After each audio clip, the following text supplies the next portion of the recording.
I took that personally. So, Shannon, what do you make of this? Well, Darius Slay wished Jim Schwartz would shut up because you ain't got to you didn't have to cover Megatron or DK Metcalf.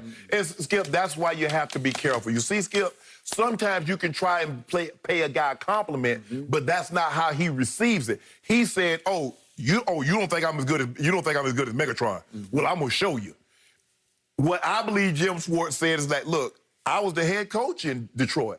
I coached Megatron. And you're the closest thing I've seen. Size. Now, I don't think he's as gifted a natural catcher of the football like Megatron. I agree. Size, speed, yeah, he has all that. But as far as just naturally gifted at catching the football, no, I don't think he's there yet.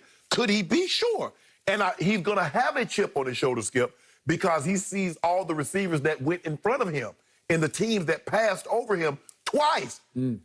Seattle passed over him once, but they didn't make that mistake a second time. They did not. So he's going to play with that chip a la Tom Brady. All those teams that passed over him over and over, and all those guys that went in front of him. So this is why you have to be careful, Skip. You try to give a guy a compliment.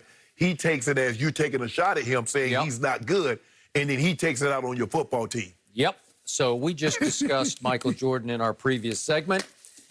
And this comes across to me as Jordan-esque because the all-timer on exaggerating or even creating slights was Michael Jeffrey Jordan because he would just make them up. I've told you the story about John Calipari was coaching the Nets, New Jersey Nets at that point.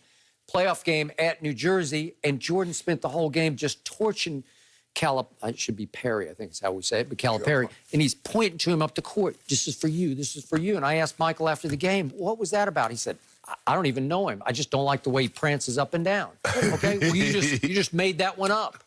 Well, this one, he didn't make it up. I think he leaped to a conclusion and exaggerated it because I think Jim Schwartz was attempting to pay him the ultimate compliment. You're on your way to becoming the greatest receiver I ever saw, Megatron, right? And that's the thing, though, Skip, but if he thinks he's better than Megatron right now, he out of his mind. Well, you can take this as a slight, bro. You're not better than Megatron right now. Well, that's the truth. He's not. Yes. Because I even looked at the numbers, because Megatron had that 1 year in 2012. He almost caught 2,000 yards worth of passes, 1964. That's the record.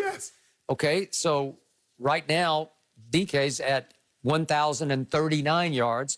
And if you play out his yards per game, 95 per game, he's going to get to 1,500. Well, so he's not even going to get in the ballpark of that number.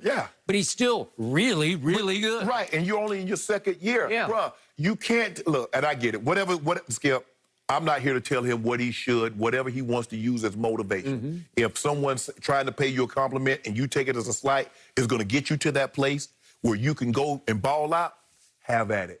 But, bro, every time somebody says something to you, they're not trying to slight you. Yep.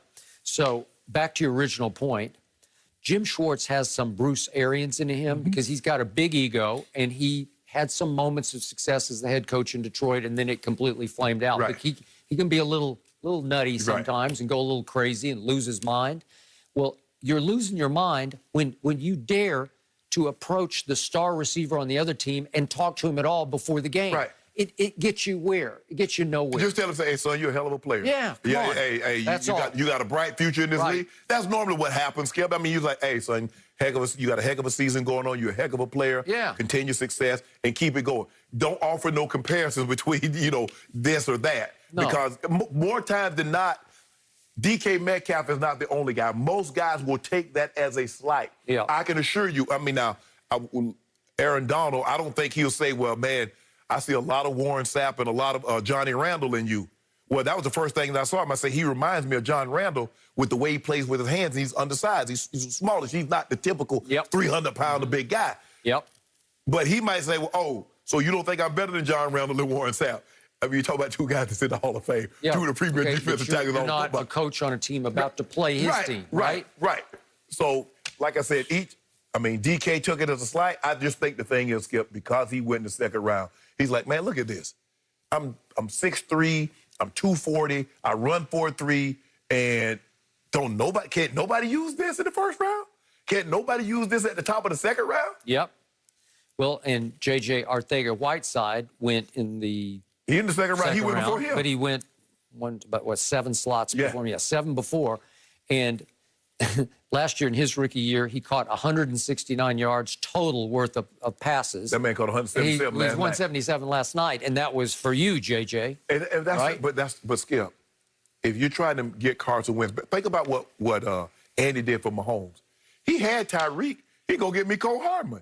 He had a running back. He go Clyde Edwards-Helaire. Yep. He just tried to add weapons, and I'm going to give him more weapons. By the way, Mecole went before DK went also in the second round. Right. So just for those who have lost track, Hollywood Brown goes in the first round at 25. Then N'Keal Harry goes at 32, late first round. Then here comes Debo. I like Debo Samuel. So do I. Right. I love him. And I love A.J. Brown. Right. He's starting to dominate, right? Didn't they play at the same school? Did they both play at Ole Miss? Yep, they did. That's something.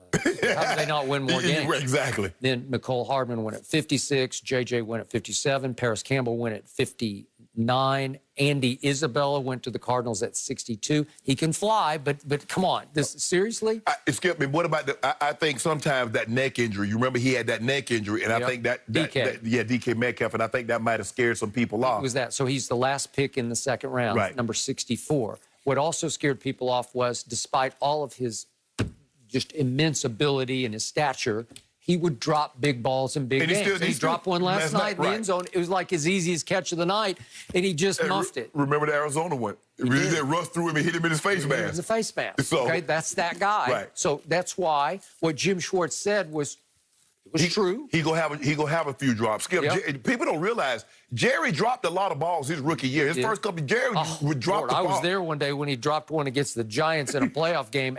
He just dropped a touchdown. And then all of a sudden he dropped nothing. Yeah, because they got blown off the field. They got the doors blown off of that. And I think that was '86, if I'm not mistaken. And because the Giants went on to win the Super Bowl that year, they beat the brakes off the Broncos. And it seemed like the score of that game was like 55-3. But DK got a promising career. He does. He's in a great situation. With the exception of Skip, who else could have? Well, obviously, you didn't know you were going to get Kyler Murray. But he's in the only situation that would have been better for him had he gone to Kansas City with Mahomes. Yep. Because Mahomes was already there. But he's in the second best situation that he could have gone to. Well, Andy Reid and Brett Veach had their shot. Right. Sometimes, Skip, it's not how you go